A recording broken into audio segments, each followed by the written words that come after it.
Be prepared to take a journey with us to the dark side of humanity. Uninhibited human experiments were conducted in the name of scientific advancements, defense, and race to world domination. Trigger warning, this piece has grim, disturbing facts. Not too long ago, the world saw the extent of brutality to which humanity stooped to. Factors of racial superiority, racism, ethnic cleansing, nationalism, and purity spurred people to unleash some unspeakable horrors on other humans. At the backdrop of impending world war, the rise of fascism, absence of laws, all set the stage for human experiments. The subjects were helpless prisoners of war or poor, powerless people. Human experiments were conducted without taking consent or even informing the test subjects what they would be undergoing. Sadly, our past is peppered with such bone-chilling stories. Let us dive into 10 dark pages of our history. But before we go into our explanation, we have a very small request. If you like our content, please support us by subscribing to our channel. This is a small click for you, but for us it means a lot. Thank you. Let's begin. Nazi medical experiments in concentration camps. This hate crime was rooted in anti-Semitism and notions of racial purity. Josef Mengele was the face of the Nazi experiments. He was called the Angel of Death. Though all the Jews were subjected to torture in the concentration camps, the Nazis had a special curiosity towards twins. The experiments were of a freaky Frankenstein level, creating twins by sewing them together, infecting one twin with a terminal disease, and checking for impact on the other twin. The category of differently abled people and mentally ill people were also flat out murdered for ethnic cleansing. This was done to eliminate the weaker gene pool and build a strong community of Germans. It was believed that the Jews were subhuman and posed a threat to the superior German race. The prisoners were subjected to inhuman conditions to test out the resilience of the human body. They were subjected to hypothermia by freezing them in sub-zero temperatures, checked to see how long they could survive at high altitudes. Prisoners were poisoned, burnt, electrocuted. All the horrendous things imaginable and unimaginable were inflicted. The most horrifying fact is that Mengele escaped the consequences of his actions. He escaped Germany after World War II. Unit 731, Japan's biological warfare experiments. Unit 731 is a now razed-down compound in China where colonial Japanese inflicted dreadful actions on the Chinese prisoners of war. The actions carried out were eerily similar to the Nazi concentration camps. A train would bring people to the unit. A range of atrocities were conducted in the name of science and advancement. The captain of this dreadful experiment was a venerated doctor named Shiro Ishii. He orchestrated creative ways of torturing people. The prisoners on whom experiments were conducted were chillingly referred to as logs, basically dead wood. Humans were seen as inanimate objects. This way, the perpetrators were disconnected from the horrors of their actions. People were dismembered, disfigured alive. They were subjected to frostbite for testing how long it takes for a body to freeze. The people were set on fire. Limbs were crushed. They were hung upside down to see their heads explode. They would cut out the baby from the mother's body to see how it looked. No anesthesia was administered in surgical experiments, all in the name of science. They injected the subjects with serious diseases without telling them. The efficiency of weapons were tested on them. These humans were dispensable. The unfortunate babies born in this hellhole were not spared the horror. They were treated like guinea pigs to test random experiments. Marian Sims gynecological experiments. This experiment is rooted in racism against black people in the USA. The experiment is named after American surgeon James Marian Sims. He carried out unethical human experiments on slaves. He believed that black people had more pain tolerance. He was nicknamed the father of gynecology. The women were drugged and forced to undergo vaginal surgeries. He inserted strange-shaped tools into the vagina like the back of a spoon to test his surgical tools. All the experiments were done without the use of anesthesia. He was highly regarded for his contributions to gynecology and even cancer. Many busts and statues were also installed in his honor. However, once the horrors of his surgical escapades came to light, he fell from grace and lost the favor of his patients. MK Ultra and Operation Midnight Climax, USA. This was conducted in the 1950s in the shadow of a devastating World War and brewing Cold War. With the backing of the U.S. Central Intelligence Agency, or CIA, MK Ultra is a code name for an experiment where the subjects were injected with chemicals, given shock therapy, drugs, hypnosis, and isolation, all used for mastering mind control. This was to be conducted for carrying out espionage. The test subjects were induced with a cocktail of drugs for brainwashing, invoking sexual deviance, and risky behavior. This was done to create a truth serum of sorts to control the mind and will of the person. The idea was to break down all mental and physical resistance. The test subjects were unaware, of course, of what was being done to them. Prostitutes were paid for the ulterior motive to extract secret information from important people in the government. Records of this experiment were directed to be destroyed. Several decades later, the CIA apologized for the experiment. Human radiation experiment. The post-war historical hysteria was created after World War II. The world was divided largely into two factions of superpowers, the USA and the Soviet Union. The other countries, even the conquerors, were recovering from the aftermath of war. Under these circumstances, a Cold War was brewing. Both the factions were filling up their arsenals in whatever way possible to race ahead. The idea of complete world domination that was so crucial to the Nazi ideology was still rampant.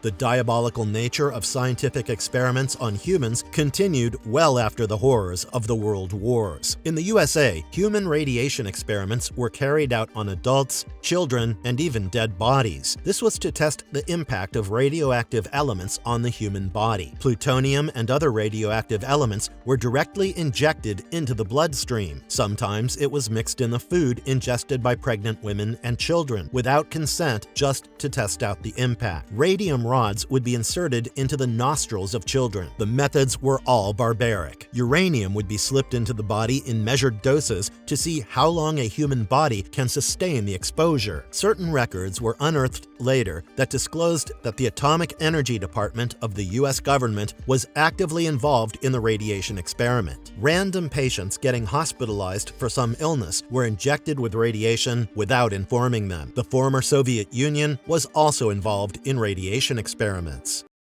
The Tuskegee syphilis study. In 1932, the government launched a seemingly beneficial health program at Tuskegee in Alabama. Curiously, the applicants were hundreds of poor African farmers who were lured with free health benefits. In actuality, the Africans had syphilis and were unaware of it. Syphilis is a sexually transmitted disease that was untreatable at the time. The fact that they had syphilis was not told to them or their families. They were told they were being treated for bad blood, which is a generic term for illness. The test subjects died of the disease, and some died of the consequences of the test. The wives, too, died of syphilis, and the children born with syphilis were also doomed to die. The test subjects were given placebos to fool them. US President Bill Clinton acknowledged the horrors. Years later, the test subjects and their legal heirs were given compensation.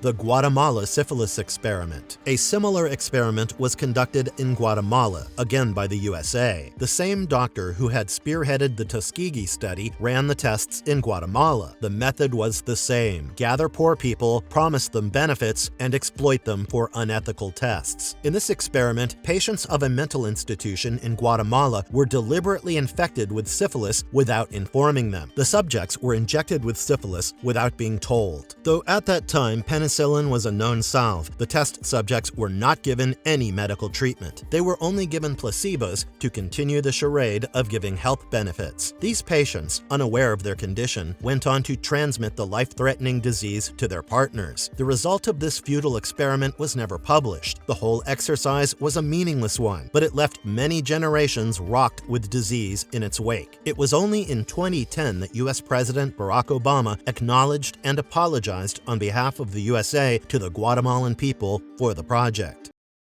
The Monster Study. In the year 1939, a U.S. university ran tests to check the proposition that the effects of stuttering in children is a behavioral issue and is curable. A group of 22 orphaned children were taken as test subjects. Again, the subjects were not told that they were being studied. The method was to observe the children who stutter and those who did not stutter. The children who stuttered were subjected to intense humiliation. Sometimes they were instructed to not speak until they spoke clearly again. The result was that the children who stuttered did not show any improvement, but the children who did not stutter carried a long-term impact of the trauma of the experiment. The children became hesitant, withdrawn, lacked self-esteem. They stopped speaking altogether. There was no therapy done to reverse the negative impact of the experiment. The children carried these issues with them till the end of their lives. Results of the experiment were never published. Several decades later, a journalist reported on the experiment, and it was met with widespread furor. 3 surviving children of the experiment, in their old age, sued the universities and managed to get compensation. The Aversion Project in South Africa. The Aversion Project was spearheaded by the South African Defense Force and the Medical Research Council. The world remembers this as one of the worst abuses of psychiatry. In these experiments, the core discrimination was towards the homosexuals. Of course, notions on gender norms are also deeply rooted in the Army. The test subjects were recruits and conscripts of the Defense Force. Their sexual inclination was treated as a repulsive disease. They were sent to rehabilitation homes, given drugs and shock therapy. They were also forced to undergo gender reassignment surgery. One of the awful remedies was castration. Many of the patients died on the operating table or afterwards due to complications related to surgery. This incident also marks one of the worst cases of professional misconduct. The Willowbrook Hepatitis Studies. As the name suggests, this bizarre human study pertains to hepatitis. In the 1950s, hepatitis broke out at Willowbrook School. A study was to be conducted to gather details regarding hepatitis and finding a cure for it. For the purpose of finding an inoculation, antibodies from the recovered students were taken. Then, these antibodies were introduced to students divided into groups. Needless to say, the students were not aware of what was actually being done. The students were told that they were being administered a vaccine. However, only one group of students, called the experimental group, was given the antidote in the vaccine. The second group, named the control group, was only given a placebo. Both the groups were secretly infected with hepatitis disease. The method of infecting the children is gross and bizarre. They were made to drink a concoction laced with the infected person's feces. By this experiment, it was to be observed if the experimental group developed immunity. It was found that the experimental group got milder symptoms of the disease. Unfortunately, the perpetrators were not brought to justice. They evaded the consequences of their acts. It was only after several decades that the brutality of this period was unearthed. Marvelous verdict. This rampant, unabated killing, justified by flimsy reasons, give way to a slippery slope. It's unfortunate that doctors who are regarded as gods and who take the Hippocratic oath to protect the patients were inflicting such unspeakable harm. Those who cannot remember the past are condemned to repeat it. Even in times of today, after the world has seen the horrors of world wars and human experiments, we still discriminate against the poor, the differently abled, homosexuals, LGBTQ, and others. Discrimination on the basis of caste, class, creed, or religions is also rampant. We must wake up to the extremities that such discrimination had taken us to not too long ago and learn from our past mistakes. And if you liked our content, don't forget to leave a like and subscribe to us if you haven't already. Have a good one and be safe. Thanks, everyone.